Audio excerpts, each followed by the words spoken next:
make us who we are.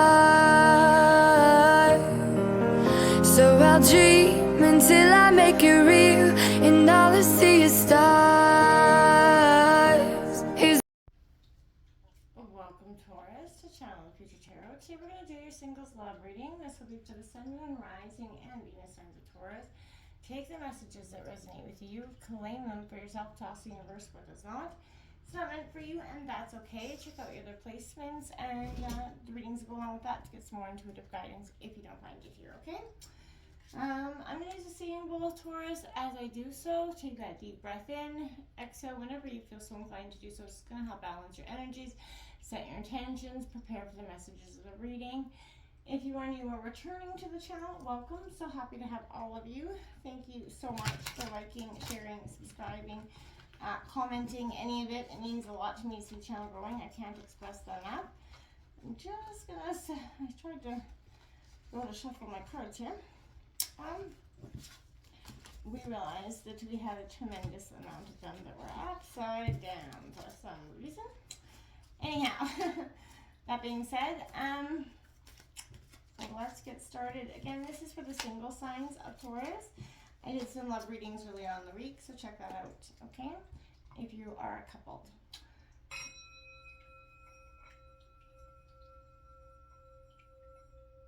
Peace, love, health, and wealth, Taurus. Alright, so this is going to be a spread for manifesting true love. So we're going to take a look at what your current energy towards love is. What limiting beliefs that you could let go of here, and what you can do to find lasting love, as well as what you need to learn about trust and communication, which we all can learn no matter how evolved we are, and what do you need to learn about commitment as well. So we're going to take a look at those questions here for you, Taurus, Sun, Moon, Rising, and Venus signs. Then we'll draw a card from the White Light Oracle.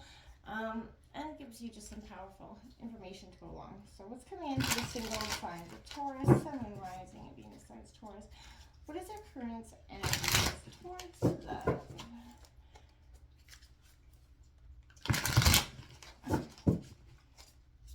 Okay, a couple of cards around. Gemini energy. Alright.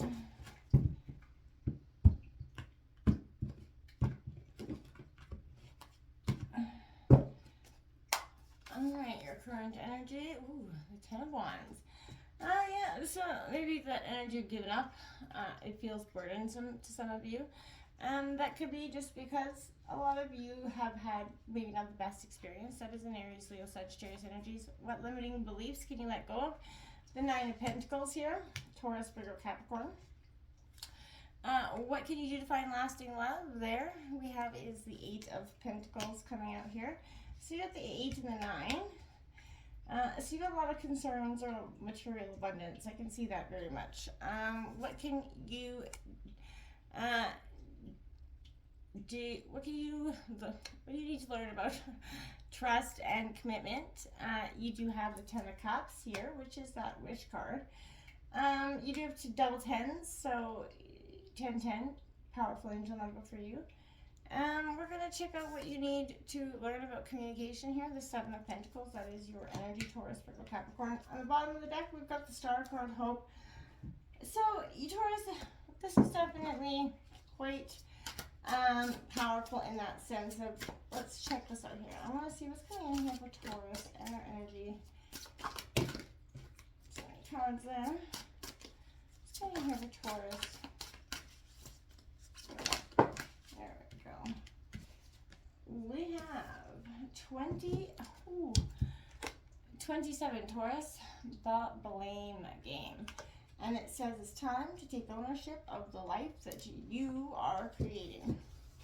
Okay, so the reason I want to show that card is to get a feel of what this is about. Now, I feel like that kind of gives me an understanding a little bit of where we're going. We all get stuck in that blame game, right? Where we, it's hard to, it's you did this, I did that, the nitpicking energies. And that has dramatic effect on our relationships. Blaming others definitely is that self-defeating game that we play with ourselves when we refuse to take responsibility for the direction that our life is headed or the things that we did, right? The solution to the problem lies on you kind of understanding the role that you play in your current circumstances. When you continue to blame others for your problems in your life, you're essentially giving them the power to make it better, right? And if you give them all the power, you're feeling powerless, helpless, defeated, right? Which is not the purpose. The truth is, you can always change your life for the better. You know, taking ownership of the choices you're making in the moment. What is it that you're blaming others for?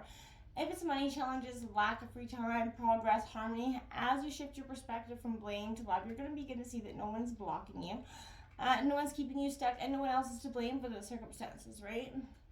Another message I feel like is to let go blaming yourself as well. No one is to blame. Blaming yourself and others keeps the current of energy flowing in that same direction that it is going. So taking ownership of the choices you make and where your life is headed, and let go of blaming all who are involved. As you do, you're going to make different choices that will shift you in that new direction. Ask yourself how you're blaming others for your problems. How maybe have you refused to take ownership for the life that you are creating? When you stop blaming yourself and others, you begin to see that the power of change, to your life has begun and been in your hands all along. And maybe that's part of the burdens that you're learning how to take and drop this time. Because I feel like right now you could care less about this energy of love, right? There is this opportunity to free yourself.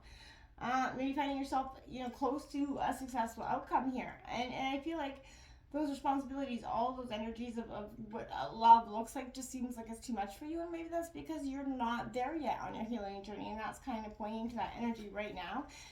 To accept that, hey, you don't have to be there yet. You don't have to rush into a relationship just because it seems like it's the right thing to do. You know what I mean? Go with the flow. You'll know when your heart is ready. What limiting beliefs you can let go of? You have to find that inner peace here before you can grow. And I feel like those moments where everything starts to feel a little bit brighter will happen for you soon. Milestones, the energy of successful harvest is coming in here, right? So, again, I want to say this is a moment of, spiritual and material bliss that are highly personal, and it's going to be growing for success for you. And that's what you have to let go of, this need for,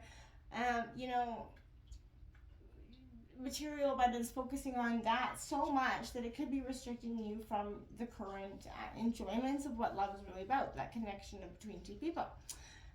So what can you do to find lasting love here? You got the 8 of Pentacles. This is again Taurus, Virgo, Capricorn energy, but this is that methodical process. Patience is going to work out here, that determination, that soul purpose. I feel like patience and determination are the best way to success, knowing that it's going to come for you when it's meant for you and not a moment too soon. So I feel like understanding that and going with the flow. Stop focusing so much on, when it's going to come, and start focusing on, healing yourself so that when it is there, you're going to show up as the best version of yourself, right? What can you learn about trust and commitment here? So, that there's been a lot of miscommunication, struggling in relationships, possibly unrealistic expectations.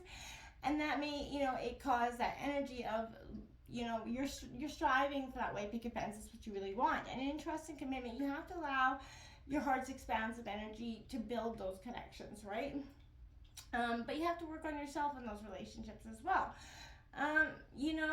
You're kind of waiting for other people or other things to kind of create that happy flow for you.